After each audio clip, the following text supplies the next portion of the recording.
श्रीमङ्गलचण्डिकास्तोत्रम्। पूज्यकल्पतरुश्चैव भक्तानां सर्वकामदः दशलक्षजपेनैव मन्त्रसिद्धिर्भवेन्नृणां। मन्त्रसिद्धिर्भवेत् स विष्णुः सर्वकामदः। ध्यानं च श्रूयतां ब्रह्मन् वेदोक्तं सर्वसम्मतं।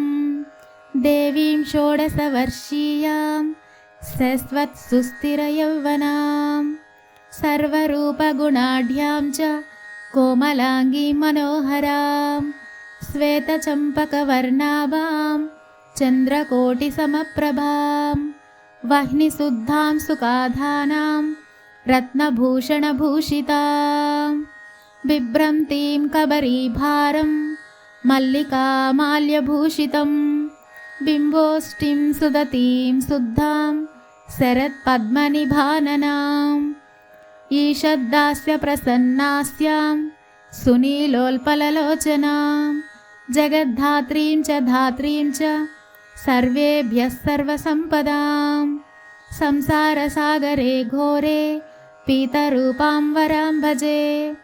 देव्याश्च ध्यानमित्येवं स्तवनं श्रूयतां मुने प्रयतः सङ्कटग्रस्तो येन तुष्टाव शङ्करः।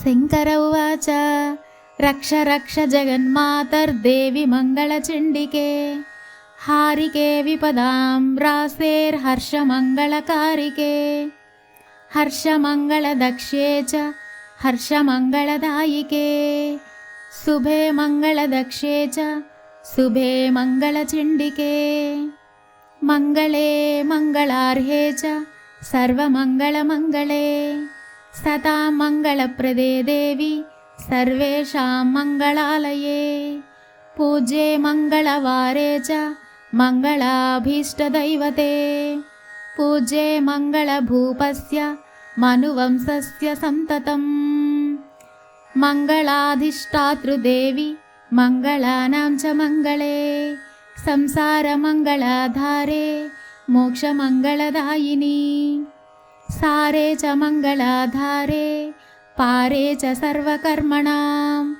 प्रतिमङ्गलवारे च पूज्ये दुर्गे सुखप्रदे स्तोत्रेणानेन सिंहुश्च स्तुत्वा मङ्गलचण्डिकां प्रतिमङ्गलवारे च पूज्यां कृत्वा गतः शिवः।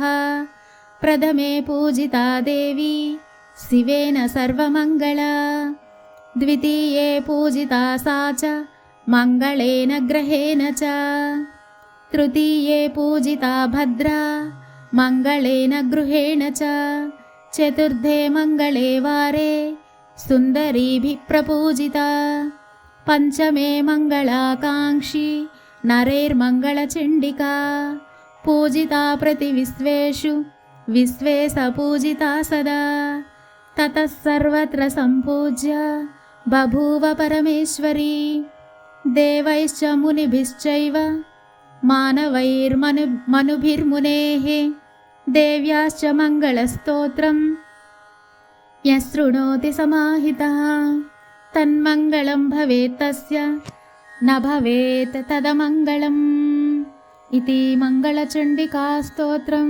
सम्पूर्णम्।